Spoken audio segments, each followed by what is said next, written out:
environs avec l'appui de 10 fils de cette belle commune.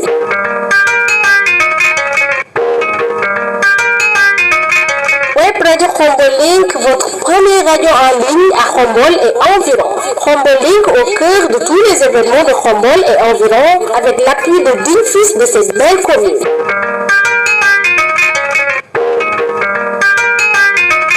Web Radio Khombole Link, votre première radio en ligne à Khombole et environ. Khombole Link au cœur de tous les événements de Khombole et environ avec l'appui de 10 fils de cette belle commune. jërëjëf Khombole Link au cœur de tous les événements mbokk yi asalaamaaleykum ñu ngi leen di nuyu bu baax di am mbégte di dellusiwaat seen émission gësëm tey nag mu nekk gësëm boo xam ni tey ñu ngi am directeur d'école maanaam man noonu wax ni nekkoon na fii ci école 7 monsieur Mbaye tey nag mu nekk adjoint directeur monsieur Fall la Sokabe monsieur Mbaye xam naa ni tey moom waxtaan wi dina am solo ndax ñu ngi koy tënk ci éducation ak sport ah ñu bàyyi la nga nuyu ak askan Khombole ndax xam naa ni ñëpp ñu ngi lay xaar rawatina sa partenaire. waaw asalaamaaleykum waa Khombole maa ngi commencé par d'abord di leen nuyu yéen grand Jules. ak Dara Fadieng. di leen remercier ci invitation bi. Merci. J'espère que je pense que c'est la deuxième fois muy ñëw ci seen studio. donc loolu day wane ni am na fu ngeen teg éducation. te tam di yéen a ngi jàppale ñi nga xam ne ñu ngi ci dox di ci jéem dara. bu loolu weesoo maa ngi nuyu sama ay wayjur di leen ñaanal yàlla bàyyi leen fi ñu yàgg lool di ànd ak wër di nuyu tamit askanu Khombole yëpp ak di nuyu seen ay. followers internautes ak ñu leen di suivre ak ñëpp ñuy déglu émission bi di nuyu tamit sama mbokku jàngalekat yi di leen masa coono parce que année bi bu tollee fii moom dafay xaw a metti day fekk gars yi commencé 15 bi commencé jeex donc xam naa ni metti na mais li des bëreetul nañ jàpp rek incha allah dina baax di jaajëfal tamit élèves yi di leen ñaanal ñoom it jàmm ak wér-gu-yaram ba mun a eggali année scolaire bi ci jàmm ak salaam te tamit examen ñu jëm ñu leen ci ñaanal ñu am ci ay résultats yu kawe.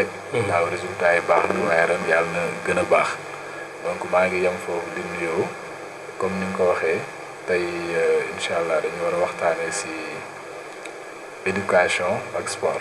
éducation xam naa ci biir nañ gën a yaatal. d'accord merci beaucoup kon mbokk yi ngeen topp rek ci émission gësëm fii ci Khombole Link ñu fàttali rek nii ki ci technique bi Fadieng Fall ki ngeen jàkkaarloo seen xarit Jules Souleymane lu tax nga choisir nekk jàngalekat loolu bëggoon naa koo xam très sincèrement monsieur Mbaye pourquoi nga bàyyi fi corps de métier mais yow nga choisir nekk jàngalekat lan la loola dab la loo copte woon la naka la demee ba nga nekk jàngalekat. bon pour question boobu donc yaakaar naa ni man sama waajur wu góor Pape Demba Mbaye nekkoon inspecteur de l'éducation à la retraite di Khombolois donc su ma yemoon foofu rek daanaka day tontu sa question ndax koo xam ni waajuram si lii la nekkoon kooku bu si nekkee yaakaar naa wàccul yoon bi waaye loolu rek taxul ndax comme foofu laa bëggoon dem parce que nit ñi xam nga ku nekk nga gis un magistrat ay doomam nekk jàngalekat wala un magistrat ay doomam nekk leneen est-ce que du loolu rek du explication doyul quoi en fait parce que sa papa inspecteur la rek te parce que da nga war a nekk jàngalekat non est-ce que yow yaa copte loolu wala sa papa moo la ci xiirtal naka la demee yow ba nga nekk tey jàngalekat loolu laa bëgg nga xam. voilà donc comme ni nga ko waxee rek sama papa yàgg na ma ci poussé.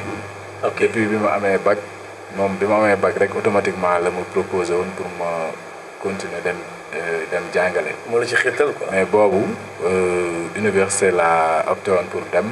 pour def ay études supérieures wala pour peut-être génn dem jàngi loolu laa gënoon a opté waaye li yàlla di def ma nekk si di jàng jamono di dox paa bi gën a jëm mag feebar dab ko.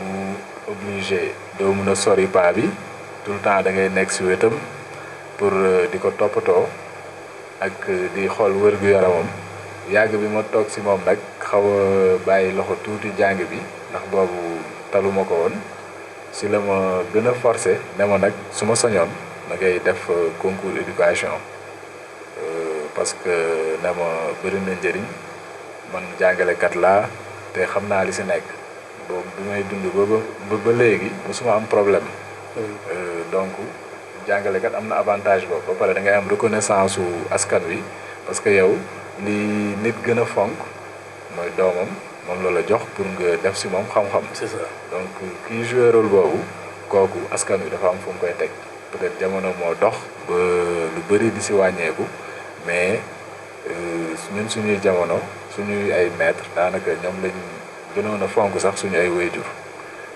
paa bi nag bi ma waxee loolu boobu jamono jooju CREM moo amoon maanaam concours de recrutement des élèves maîtres man yaakaar naa deuxième xaw ma troisième génération bi si laa jàll boobu Serigne Mbaye Thiam moo fi nekkoon ministre moo ko changé andi concours boobu xaw ko gën a dëgëral mu am ay phase am dictée am dissertation am mathématique SVT et cetera yàlla dimbali ñu def concours boobu jàll ko buñ ko jàllee nag ba léegi ñu nekk ci biir métier bi bi ñu génnee ñu affecté ñu Saalum ci biir àll bi foofu tamit maanaam gën a yokk suñu amour ak suñu motivation ci jàngale ndax boo génnee da ngay gën a xam njëriñu jàngale. kon sa première affectation Saalum la. waaw ban dëkk. waaw sama premier poste maa ngi ko def dëkk bu ñu naan Sumbel nekk à 3 ou 4 kilomètres de Bac Samba Dior en allant vers Kaolack.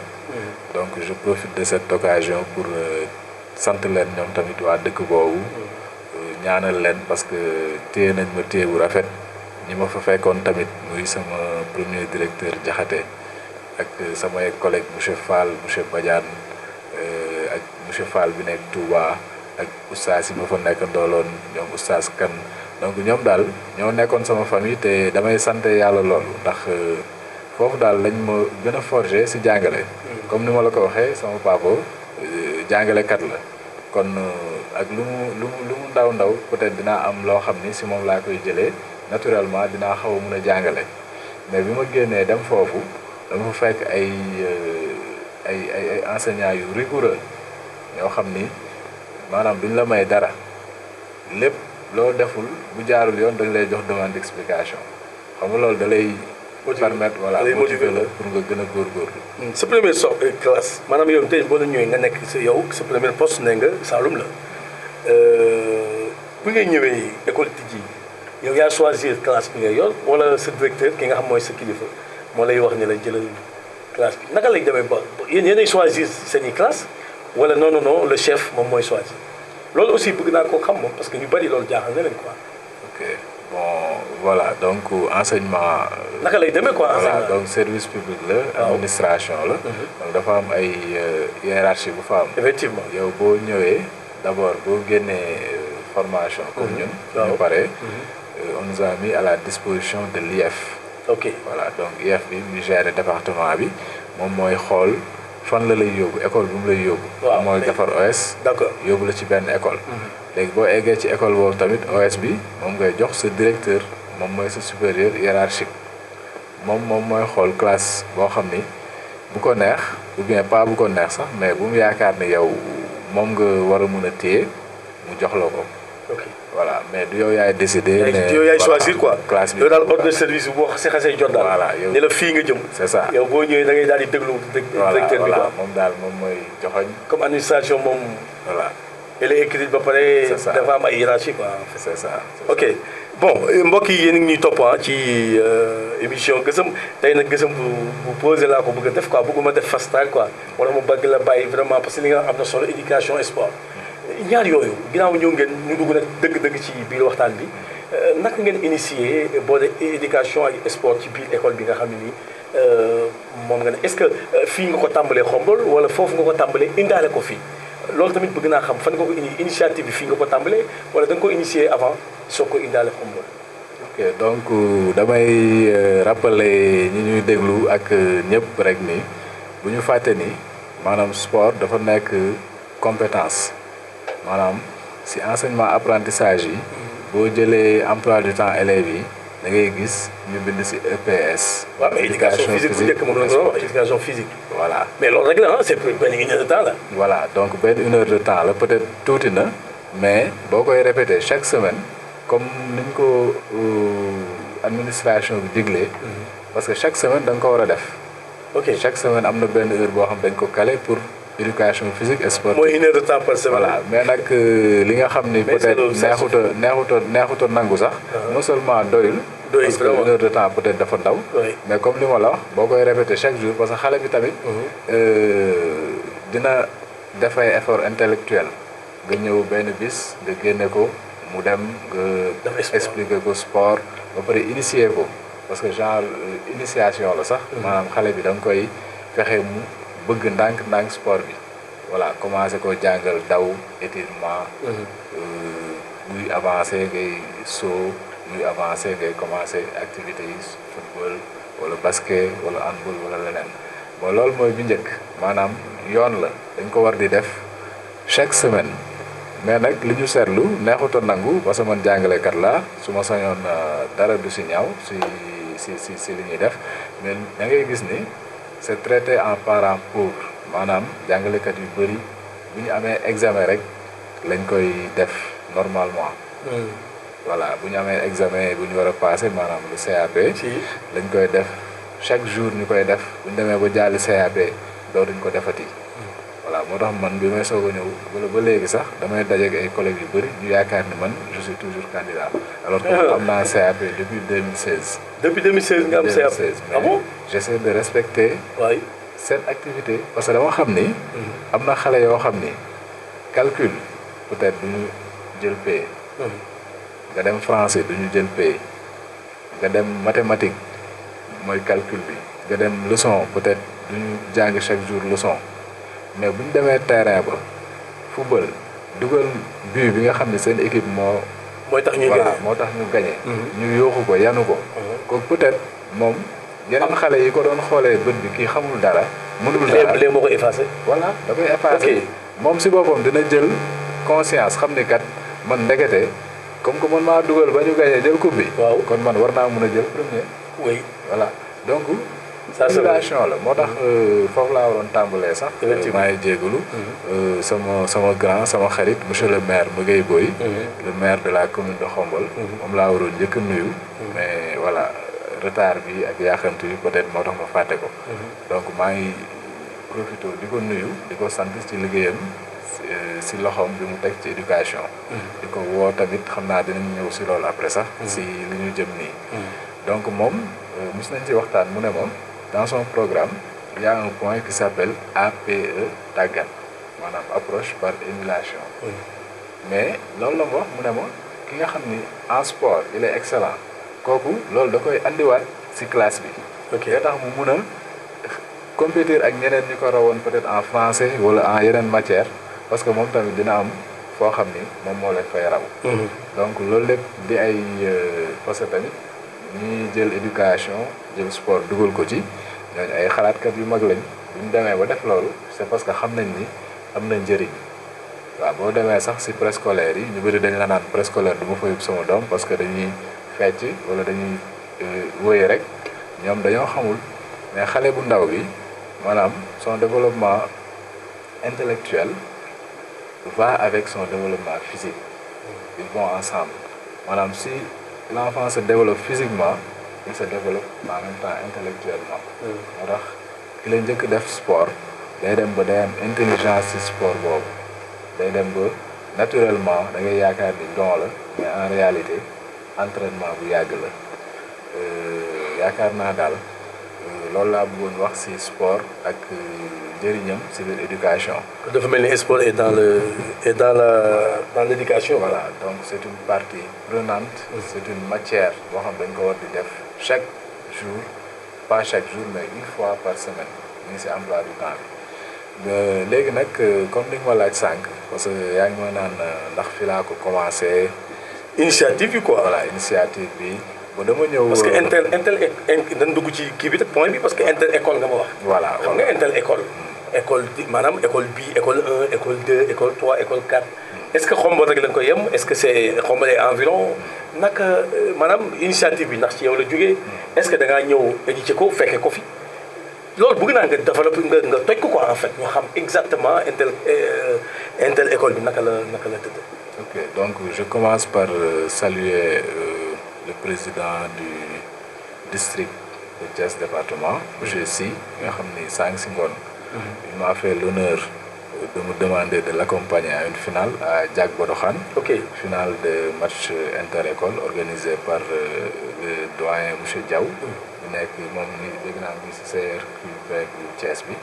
moom mooy enseignant le directeur d'école la moom mooy organiser activités yi foofu. donc si moom lañ jóge sànq si ngoon pour assister finale am pour wan la ni na maanaam du Khombole rek mais codec yi nekk ci département bi yëpp dañ ko war a def parce que récemment ou bien il y a 5 ans ci ginnaaw boobu nekkaguma fi woon sax parce que boobu maa ngi woon Saloum mais dafa am benn inspectrice bu fi nekkoon bu tudd Khadijatou Diallo moom moo initié woon benn relance du sport scolaire léegi si diggante bi nag loolu def 5 ans ñuy relance boobu ñu ngi ko tuddee woon comité de relance moo amoon Thiès man nag bi ma ñëwee daaw jéeg nekk directeur d'école chargé d'école école 7 bi ma ñëwee nekkoon si codec bi ñu demee réunion si la ma Serigne Diaga que je salue au passage ne ma demal nga représenter le codec de Khombole au niveau de Thiès département pour gérer le sport léegi bi ma demee jamono jooju mu ngi tuddoon comité de relance bi ma demee gars yi gis ni peut-être je suis intéressé ñu boole ma si comité d'administration bi daaw moo tax daaw lañ commencé activité yi daaw def nañ ko pour accompagner élan régional boobu ak élan national boobu li yàlla di def nag si diggante bi Sénégal jël coupe d'Afrique waa FIFA gën a bàyyi xel Sénégal ci football état du Sénégal créé li ñu naan fédération du sport scolaire muy F3S léegi fédération boobu dafa région bu nekk dafa am ligue du sport scolaire département bu nekk am district du sport scolaire donc man si district sport scolaire bu Thiès département si laa bokk ban place nga occupé foofu donc maa ngi si biir CQRP bi voilà donc tournoi scolaire bu amee ay litige donc ñun ñoo koy liggéey ok maa ngi si CQRP bi yaa ngi CQRP quoi yéen le tribunal voilà le tribunal de voilà donc di remercier tam monsieur Diaw bi nga xam ni mooy président CQRP bi nga xam ni moom dalay jàngal lu bëri ndax peut-être du doon lu bees si man parce que maa ngi doon football nawetaan maa ngi doon yëngu si ASC yi naa ci xam tuuti mais tamit ñoom dinañ la yokk xam-xam te daaw FIFA pas daaw sax si biir année scolaire bi FIFA choisir na ay écoles élémentaires au niveau du département octroyer leen matériel octroyer leen formation donc pour wan la ni la jamono ji FIFA dafa bàyyi xelu sport scolaire u Sénégal rawatina football bi donc di fàttali ni sport bi yamul ci football kese parce que am na athlétisme am na course de vitesse am na volleyball am na basket même si football moom voilà football moom dafa est-ce que yooyu mi ngi ci biir école bi bon yooyu yëpp athlétisme daaw essayé nañ ko ak waa Ndiobène compétir nañ ak ñoom ba ñu ñëw ñu ngi leen di féliciter ñoom ñoo gagné woon compétition boobu ñoom ñoo ñëwoon fii sama école 7 ñoo ñu def compétition bi donc mu nekkoon benn expérience boo xam ni ren dañ ko bëggoon renouveler mais suñu problème mooy maanaam enseignants yi sama mbokk jàngalekat yi encore une fois waxuma ko pour dara parce que si laa bokk donc su ma ci waxee lu ñaaw tamit sama mbokk laa koy wax mais ñu si bëri maanaam sawaruñu pour accompagner activité para ak périscolaire yi te ñun maa ngi fàttaliku bi ma nekkee formation sama inspecteur yi ma formé dañ ma doon wax naan bu leen doon ay enseignant Jakarta. man mooy enseignant Jakarta. enseignant Jakarta moom ni mu ko doon waxee mooy koo xam ni day wàcc rek taal Jakarta am dem ñibbi quoi. voilà donc moom dëkk bi xamul fu muy jàngale xamu fa dara. ok du fa lijjanti dara. moo tax sànq may ñaanal waa dëkk bi ma nekkaloon. parce que ñoom dañ maa jàngal lu bari ci àdduna. ok foofu ma fa demee daanaka booy jàngale yow yaay nekk docteur bi. man ba léegi dama koo tàmm ba léegi sama classe damay am. boîte de pharmacie. bu gaañu si école bi moo defal la pansement. foofu laa ko tàmmee mujj bi waa dëkk bi waa district sanitaire bi nekkoon à côté nga xam ne sama benn promotionnaire moo fa nekkoon comme ICP. mujj bi moom dama yónnee woon sax matériel dama yow kay yow yaa fay léegi suñu case. waaw ku gaañu suñu village bi dañ ma koy andi. ku am problème bu waree dem police wala gendarmerie yaay bind plainte bi ku ñu sàcc maanaam lépp yaa koy lijjanti te loolu day tax nga gën a socialiser relation voilà ak waa dëkk bi ba pare ouverture quoi voilà am ouverture te en fait li ma jaaxal mooy zone yooyu zone yi ñu jàppee ni mooy àll bi wala mooy moo gën a sori ñooñu si benn côté maanaam ñoo gën a sax ëpp yërmande ci benn côté voilà en fait man constat boobu laa am parce que zone yooyu rek lu bëri boo ko buggee boo ko soxlaa fa lay gën a yombee alors que seen loxo dañ naan jotul seen ginnaaw voilà par exemple boo ne dañuy cotiser pour jëndal xale yi ay livres bu doon boo ko defee fële en une semaine ñi nga xam ne ñoom ñi nga xam ne amuñu dinañ def le tout pour dajale ko andi ko non am nañu parce que am nañu gerte am nañu dugub sàq mi yëpp xam nga ñoom dañuy dem jël rek dem jaay. waaw c'est ça mais ñoom dina am ay moyens quoi en fait. waaw c'est ça waaw loolu la peut-être loolu la. ah si ñoom am nañu sàq mi bul fàtte ni chaque jour xam nga le grenier quoi en fait. chaque jour am na liñ ciy denc ci la ñuy dund dañuy béy dundee waaw ñoom di denc buñ soxlaa dara dem jaay ko ci marché bi ñëw faj soxla bi quoi. moo tax mbay mi am solo. waaw c'est vrai que loolu la. loolu tout le temps ñeeg benn matériel boo xam ni. saa yu soxlaa. dañ koy utiliser waaw c'est ça def ko xaalis. effectivement ay rakkal yi yëpp ñuy defar pour loolu la bu ñu soxlaa diwlin dinañ xam ni ñu koy nalee xam nga li ma la. yooyu yëpp dañ koy am quoi mooy diwlin gerte boobu. donc ci lañ koy defaree te dañuy béy gerte gi day ne am diwlin ba pare dañuy jaay ci gerte gi jaay ci dugub gi jaay ci xam nga vraiment bëri na ay mécanismes yu ñu war a def yoo xam ni saa bu ñu soxlaa dara ñoom dinañ fexe ba lijjanti ko quoi loolu taxoon boo laajee cotisation la day gaaw si yow. voilà en tout cas donc demeeti na nag. voilà parce que mbay mi xam nga ak environnement bi mu nekk ak yooyu. c'est un peu compliqué par rapport boo nekkee ci taax mi quoi en fait. waaw en fait même bu dul cotisation sax peut-être cotisation dama jël exemple boobu mais même génie en herbe bu ma nekkee foofu. dama doon yow samay élèves ñu dem génie en herbe daje ak yeneen villages yi. di dem ay match yi nii UASU interécole foofu tamit bi ma demee sama directeur man la dénkoon équipe école bi. voilà parce que peut-être jamono jooju wala su may damay jënd sama bal nekk ak ñoom ci biir. di football. donc pour vous montrer que ni maanaam dafa nekk loo xam ni peut-être man amour la ci man. moo tax avec toutes les difficultés. parce que école yi léeg-léeg nga gis école boo xam ni cotisation bi peut-être du ko joxe voilà wala dafay yéex mais yooyu yëpp man dama naan comme que élèves yi ñoom ça les intéresse tournoi yi neex na leen donc nañ essayer jéem même bu sottiwul sax ñu jéem a organiser tournoi yi comme ça élèves yi football seen biir gën a xamante am esprit d'équipe esprit de fair play maanaam yooyu yëpp ay enseignement la yoo xam ni si biir interclasse yi da siy feeñ. mais xanaa da nga mos a nekk footballeur. waaw moom ba léegi sax. da nga bëggee sport quoi. ba léegi sax maa ngi football. ah bon voilà peut-être voilà donc te tamit am naa ay ci biir football sport la boo xam ne comme ni nga ko waxee dama ko bëgg ba pare dama am sax ambition nekk ci liggéey ci. parce que dama gis opportunité bi ñu am léegi bi ñu am ak xale yi ni ñu ko bëggee ak tamit ni ñu ko mënee voilà mais par manque de par manque xaalis aussi voilà am na xaalis tamit waaw nañ ko nangu am na bu bëri sax xaalis yi voilà te xale yi benn professionnel ci xomb rek voilà c'est ça beneen affaire te en fait sport scolaire bi léegi tamit yoon la boo xam ni parce que ren su ma juumul championnat du sport scolaire africain sénégalais yi ñoo ko jël. voilà donc récemment ñu ngi ko doon wane si net bi te ñooñu ko jël dañoo war a dem championnat mondial.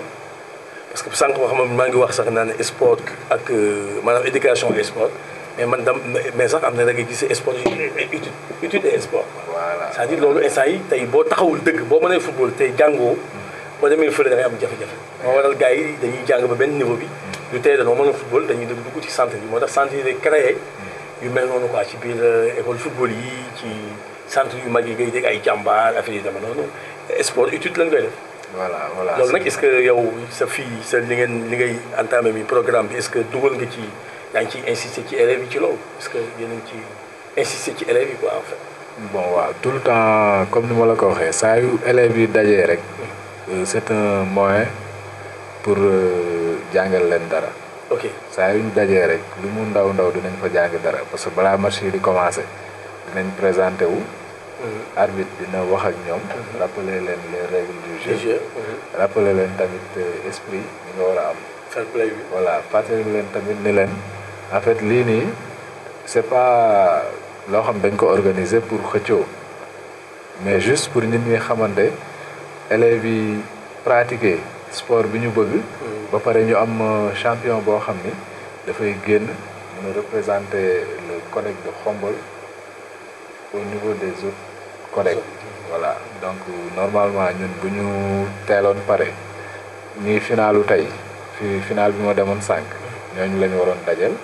ah bon voilà ki gagné si ñun ñaar moo waroon dem Thiès mais actuellement à ce rythme ak essai bi moo tax ñu repoussé suñu final bi. parce que man xam nga dama daan dégg ay interclasse classe ak classe quoi daje.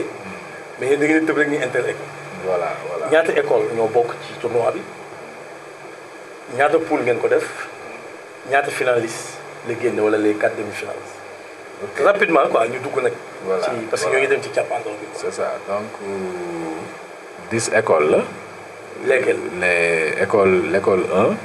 l'école 2, l'école 3, l'école 4, l'école 5, l'école 6, l'école 7, l'école privée Sainte-Thérèse, l'école primaire de Tchilebougou et l'Institut Al-Azhar qu'on a invité cette année. Parce que les élèves qui se trouvaient là-bas, qui se trouvent dans l'Institut Al-Azhar, ils se sont déplacés pour venir chez moi me dire que pourquoi on ne fait pas partie du tournoi. Nous sommes des élèves, nous habitons à Khombole. Et quand j'en ai parlé à M. Diouf Serigne Diaga, le président du CODEC, il m'a dit, bon, il n'y a pas de souci. En tout cas, il faut respecter les règles du jeu. C'est l'essentiel. Et comme j'ai déjà cité, donc ce sont les 10 écoles. Et les écoles demi-finalistes, c'est l'Institut Al-Azhar et l'école 5.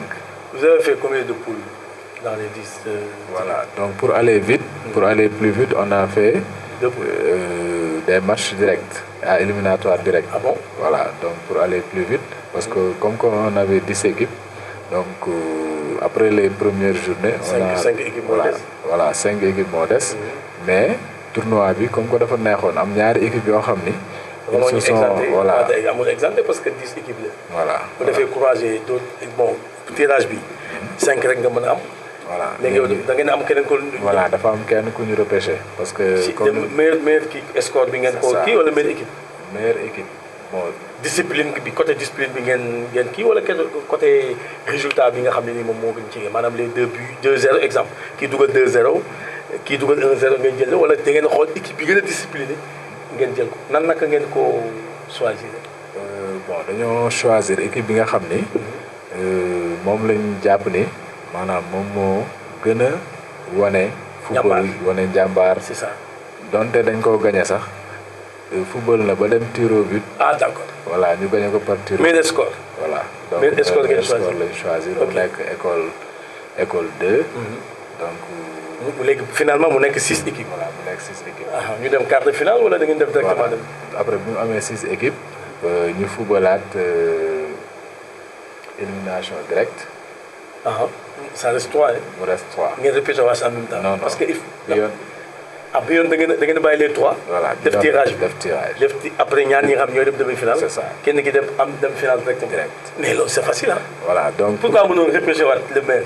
bon pour am demi-finale. c'est ça parce que loolu laa njëkkoon xalaat. si loolu moo gënoon a pertinent. loolu laa njëkkoon xalaat repêché kenn ñu am demi-finale ñaari 4 équipes. mais parce que finale dem ko directement sa waay. waa Thiès. ñoo ma doon accéléré. ñoo la doon dicté quoi. voilà ne ma parce que comme ni ma la ko waxee sànq man je fais partie du district. waaw et district bi moom day organiser tournoi au niveau départemental. effectivement moo xam ni la finale est calée le 8 mai. Inch'Allah. et c'est calé par l'inspecteur de l'éducation. Donc cette date ne peut pas bouger. Déedéet. Donc c'est nous qui devons accélérer. Si. Pour nous mettre avec les autres. Mais puisque nous avons perdu du temps, durant le mois de Ramadan, on a fait une pause. Ok. Alors que les autres collègues, eux, ont continué le tournoi. Effectivement. Mais ici, quand j'ai consulté les autres directeurs, ils m'ont demandé d'arrêter, de suspendre, parce que voilà, c'est pas compatible, il fait chaud, etc. Donc c'est cette pause-là qui nous a valu ce retard.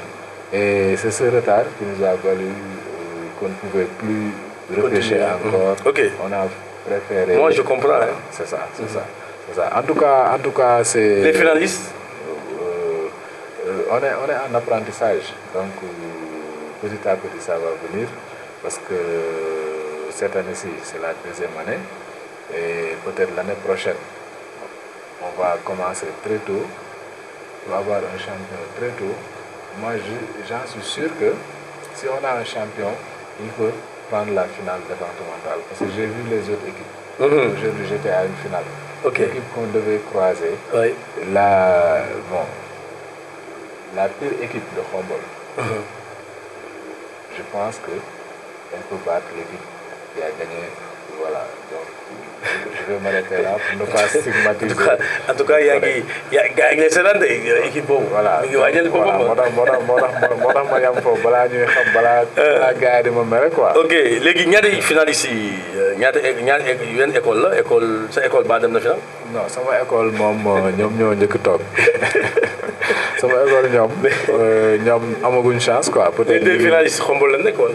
waaw. ban école la. demi-finaliste yi comme ni ma la ko waxee Institut Al Azhar mooy daje ak école 5. demain école 5 bu Anen. waaw bu Anen demain soir. demain soir incha allah. voilà kan mooy dem final. kan moo leen di xaar. école 4. mooy toog di xaar.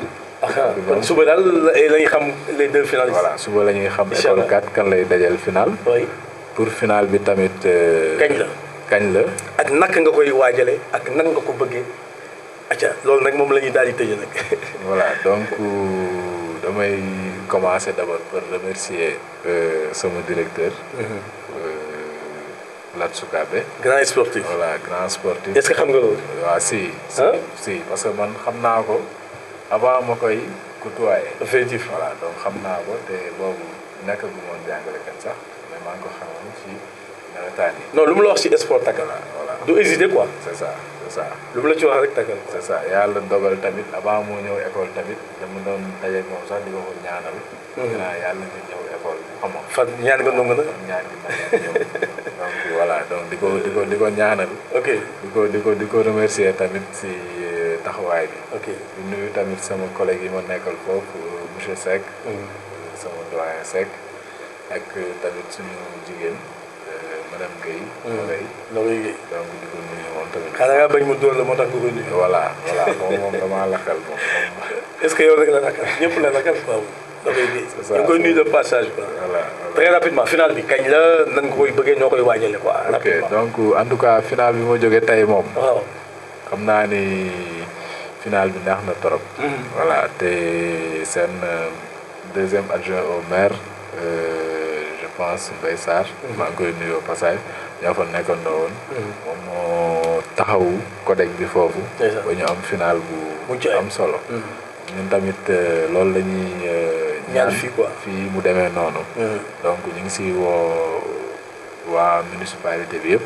commençant par le premier magistrat monsieur le maire. di si woo waa éducation commission éducation. di si woo commission sport di si woo commission jeunesse ndax ñoom ñetti ñëpp daanaka. éducation. sport jeunesse. waaw donc kon Ousmane Dione mi nga xam moo jiite éducation au niveau de la mairie ki nga xam ne moom mooy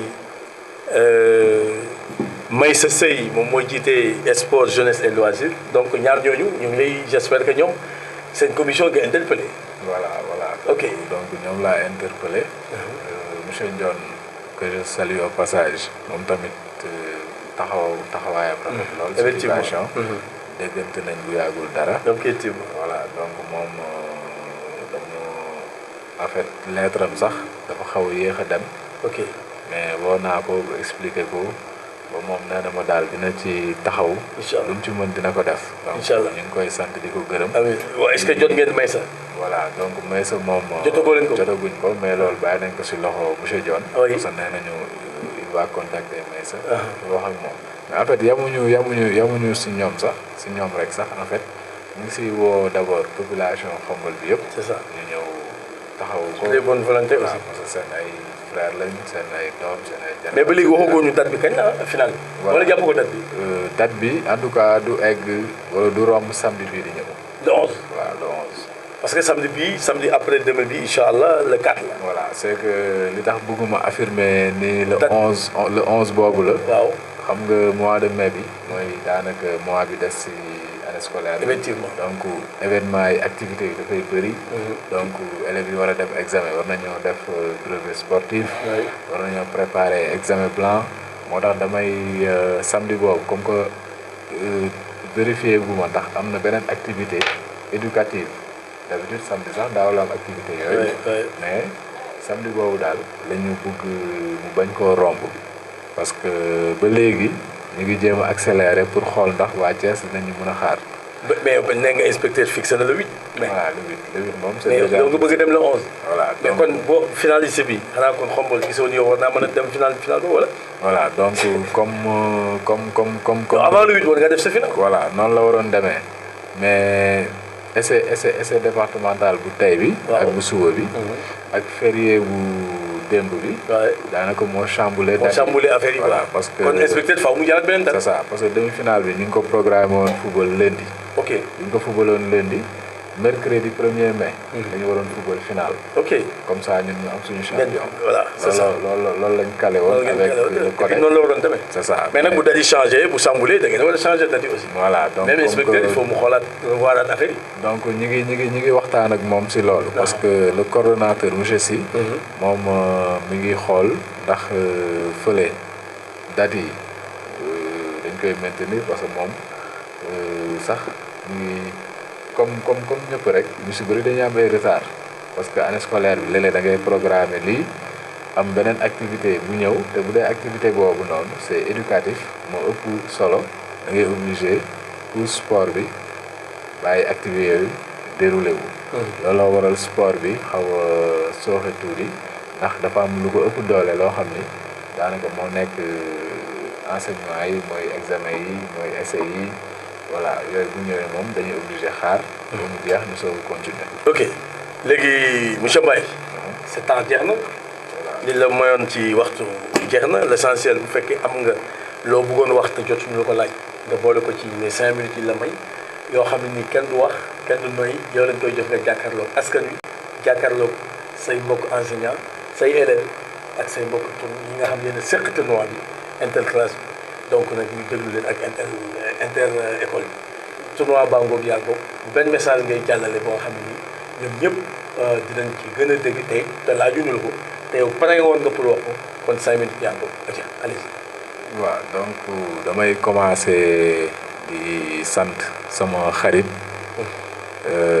El Hadj Diop dañ koy woowee ëllë donc moom ren moom laa woo pour mu may assurer l'arbitrage bi. ok donc maa ngi koy sant bu baax si oyofam ak si temps bi muy sacrifié ñëw di ko def si élèves yi donte du jàngalekat waaye xam na ni parent d'élève la te tamit xam na ni magu élèves yi la.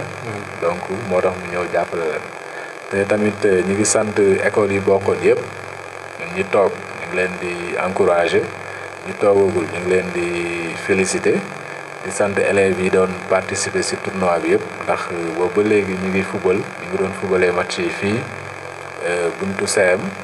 di sant tamit coach waaw parce que moom tamit jàpp na ci moom doon bàyyi terrain bi ñu ci dérouler activités yi.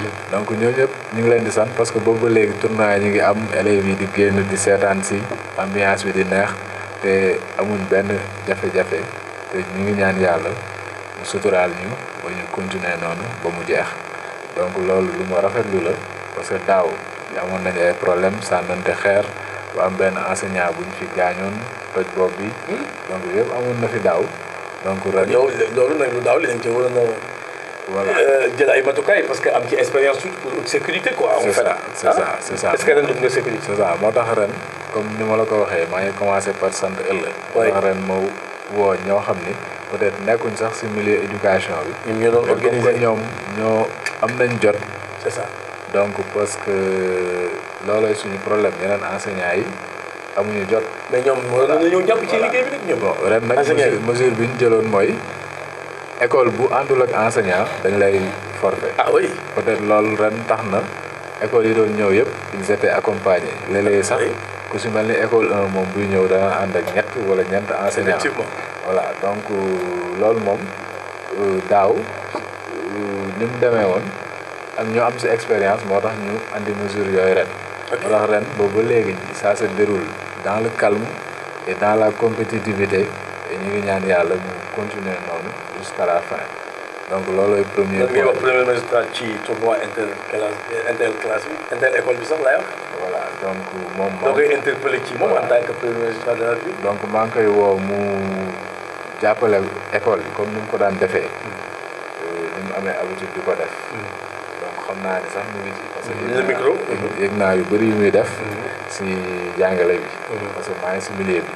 mais ñu koy wax ni tamit activité bi tamit donc ñu ngi ko siy xaar ndax activité la boo xam ne élèves yi bëgg nañ ko te tamit engouement biñ ci am bu ñu sañoon yu en retour la municipalité gestu leen comme ça au moins ñu am une finale très belle mu nekk fête ak tamit ki gagné ak ki ñu gagné ñoom ñëpp ku si nekk am loo xam ne duñ ko yóbbu sa école donc loolu daal lañ koy woo ne ko na si jàpp xam naa sax dinañ ko seeti dinañ ko yóbbul tamit lettre bu gën a officiel mais daal ñu ngi koy woo ñu jàpp si di woo tamit bonne volonté yu nekk Xombol yëpp di woo sama grand Lamine Gueye monsieur le maire moom tamit ñu koy woo mu jàpp ci ak ñeneen ñu nekk Xombol yëpp daal ñu leen di woo ñu ñëw jàpp ko ndax yëf Xombol la xale yi koy football ay élèves Xombol lañ ay Xombol waa lañ te donc génn Xombol daal. merci voilà. merci monsieur Mbaye kontaan nga. merci waaw kontaan. tey da nga ñëw rek kàddu sañse quoi kon moo la jox costume bi. waaw bon di daaw laa di waaw mais dafa rafet quoi kan lu tax nga choisir ko tey si yéen. waaw bon gën a bëgg jàkkaarloo ñun ñi rek pour sensibiliser leen. ñu xam ni li may wax nii. ñoom voilà ça me tient à cœur. di leen si woo ñoom ñëpp ñu jàpp si. si seen loxo. merci beaucoup ñoo ngi leen di woo yéen ñëpp ngeen jàpp ci dugal seen loxo foofu la monsieur Mbaye daanale émission bi foofu la leen di tàggoo di leen wax ni tournoi inter école bi nga xam ne ni amoon na daaw deuxième édition bi ren la finale bi nag incha allah rabi ñu ngi xaar demain incha allah mooy deuxième demi-finale bi nga xam ni moom mooy ku gagné suba fi lay fekk ci école 4 nga xam ni ci diggante Al Azhar ak école 5 ñaar ñooñu ku ci gagné mooy dajeeg ki nga xam ne mooy école 4 finale kon mën nañoo jàpp ni monsieur Thioune directeur école monsieur Thioune ñoo ngi koy jaajëfal Lamine Thioune moom dem na finale ba pare léegi nag ñu ngi xaar monsieur Anne Souley Anne ak Al Azhar directeur bi monsieur Ba ñaar ñooñu ñooy war a daje suba incha allah ñaari école yooyu ku ci gagné rek fekk ci monsieur Lamine Thioune kan mooy coordonné mbir mi di monsieur Mbaye félicitations jërëjëf Fadjeng Fall moo nekk ci technique bi Jules Souleymane seen doom seen xarit émission Gësëm semaine prochaine incha allah fii ci Xombol Link jaa ngeen jëf merci beaucoup.